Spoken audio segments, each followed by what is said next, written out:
Terrell May bites back at Trent Robinson over a 2-minute call to say you're out of here at the Roosters. Yes, the bombshell video. It's the next week gutted dog video we've seen this year. Absolutely no explanation. Old school babyish stuff that apparently Brad Fittler was doing a couple of years ago, not telling players they were cut. Is Trent Robinson going down the same slippery slope out the back door if he doesn't deliver in 2025? Or are the Roosters correct? And Terrell May is a bad apple and it was time to go before the storm hit. Well, that is one of the videos here on Barry Charles Footy Show. Let's have a look at what's happening in the rugby league at the moment. Reece Robson signed on Friday to go to the Roosters. What does this mean for Brandon Smith, where he will end up? We'll talk about that. The Warriors half issue, what's happening there? Who's going to be the halfback come round one, or who's going to be the halfback come the end of the season? That's two different questions potentially. And the pressure is on Sticky Stuart to get it done. Yes, let's get to it. This is your show, Barry Charles Footy Show, right here, right now. Terrell May is back in the headlines. Yes, welcome back, guys and gals. Terrell May is absolutely giving it on social media, on the James Graham Buy Around podcast, absolutely saying Trent Robinson got on the blower and said within 2 minutes, you are out of here. You are not wanted. Not in those words, but basically saying you can find somewhere else to go, without actually explaining why we let you go after we signed you back in early May. Strange decision on most counts, but when you look at the interview now, I can sort of understand why. He looks totally like someone from the West. Does not suit the Eastern Suburbs culture from what I saw from that clip, so I can probably understand why he went that way. But the fact is, why did they sign him for a couple more years if they thought that was the question mark? That's just giving me, I just don't understand the knowledge. But I am assuming something happened. Terrell May's not going to say it. Trent Robinson's probably not going to say it.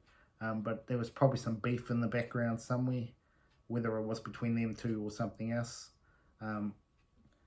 Something had to have happened. We won't know about it, but they decided to go down another line, and I don't know. They should have enough money. So I don't know if they were trying to get Ben Hunt, if this was the true reason why Terrell May was gone, because of with Reece Robson there.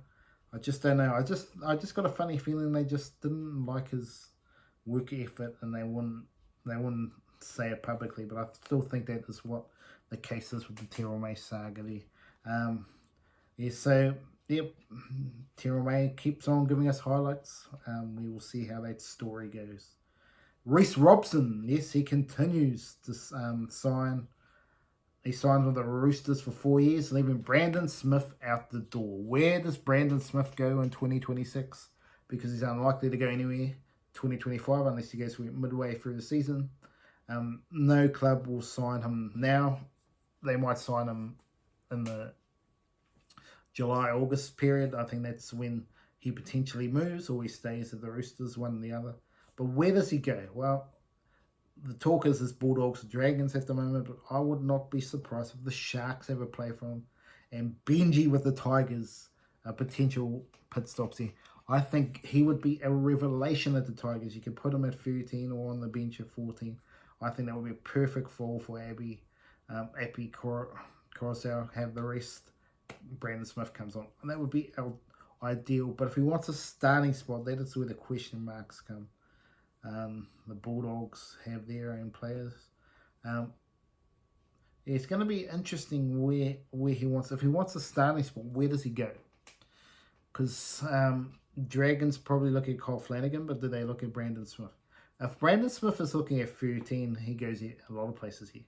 But yeah, I really think if I'm looking from an outsider's lens, if you're looking at who really needs him, I think the Sharks could do him, and he could be the final piece of the puzzle. I think Adam Fanua-Black is one part of the puzzle, but I think Brandon Smith could bring something. but I don't think he's the starting hooker. I honestly don't think that. If he gets out of his mind, he's not the starting hooker and thinks he's a 13 lock on off the bench, he could be dynamite for any team that signs him. So it depends on what his goals are, because I don't think many of these places he's going to get the number 9 jersey. So if he changes his mind around that and focuses more about, yes, I can be the best bench player in the competition, that's where I'd be at with Brandon Smith will play 13.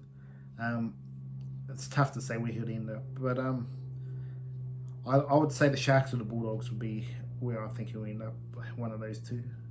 Unless the Dragons say you're going to be number 9. I don't know if they'll say that. What does that mean for Kyle Flanagan? He's gone. Out the door again.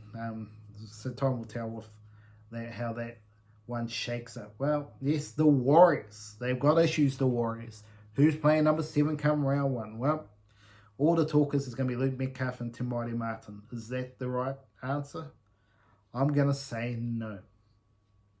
I think Luke Metcalf is the number 6 and should be the number 6. But number 7 to me is the biggest question mark. I think Te Maire Martin's solid.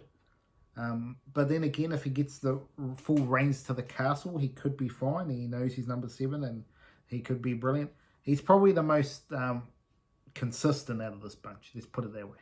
But Chanel Harris-Tavita, he could potentially have the most upside. Tanner Boyd has a goal-kicking scenario, which is going to be the question mark, because we know what Chanel Harris-Tavita goal-kicking like. So Tanner Boyd could get an opportunity there because of the goal-kicking. And the enigma is Jet Cleary. Yes, signed on a development contract. But the question mark, is he even that good? Because if he was that good, he'd be playing number 6 at the Panthers. That's where I see it. Unless there was some big contract or something. They're wanting the Warriors to develop him a bit more and then bring him back over. But even that doesn't make sense to me. So, yeah, it's going to be interesting. But if I was looking at what we got here, I'd have Chanel Harris-Tavita there. Unless you're going to play him on the bench. If you play Chanel Harris-Tavita on the bench, then I'd go for Tanner Boyd or Te Maire Martin. But for Warriors' sakes, hopefully whoever it is delivers. They don't have to be Sean Johnson. So I can see why Te Maire Martin and Tanner Boyd would probably be the top 2 in terms of more consistent players, and they will more run around the team. That's probably what Chanel Harris-Tavita hasn't just boom jump into 7, because he's probably more of a 6 as well. So it's going to be interesting times for the Warriors where they go with that selection. I think Te Maire Martin and Luke Metcalf will get it at the start. But it's going to be interesting to see where they put Tanner Boyd and Chanel Harris-Tavita. One of them are going to be on the bench, I'd assume.